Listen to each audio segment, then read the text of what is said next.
Vitamin ডির যদি ঘাটতি হয়, তাহলে বাচ্চাদের কিন্তু একটা অসুখ হতে পারে, যেটাকে আমরা রিকেটস বলি।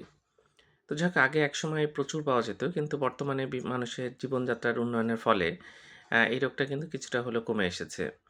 তো যাই হোক, তবুও যদি বাচ্চাদের রিকেটস হয়, তাহলে পাটা কিন্তু অনেক সময় বাঁকা হয়ে যায় এবং বাচ্চারা ঠিকমতো হাঁটতে পারে না। আর পা বাঁকা হয়ে গেলে দেখতেও খারাপ লাগে এবং সে সাথে দেখা যাচ্ছে হাঁটতে চলাতে বেশ কষ্ট হচ্ছে। অথচ ভিটামিন ডি কিন্তু বিভিন্ন এখন ক্যাপসুল ফর্মে পাওয়া যায়, বিভিন্ন ফরম্যাটেই পাওয়া যায় এবং এটা দিলে কিন্তু খুব দ্রুত উন্নতি লাভ করে। তো যাই হোক, আমাদের এখন বর্তমানে সবাই আম ঘরের মধ্যে বন্দি থাকতেই পছন্দ করে। বাইরে কিন্তু খুব কম মানুষই যায়।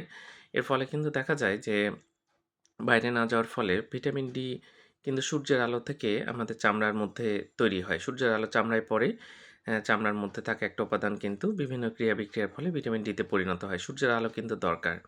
এছাড়া দুধে বাংলাদেশে অনেকে ল্যাকটোজ ইনটলারেন্স থাকে, আইবিএস থাকে, তারা দুধ খেতে পারে না। এজন্য ভিটামিন ডি থেকে বঞ্চিত হয়। তো প্রয়োজনে এটার লেভেলটা কিন্তু ব্লাডে পরিমাপ করা যায় এবং ভিটামিন ডি দিলে কিন্তু এই ধরনের রোগীরা খুব দ্রুত উন্নতি লাভ করে। ধন্যবাদ সবাইকে।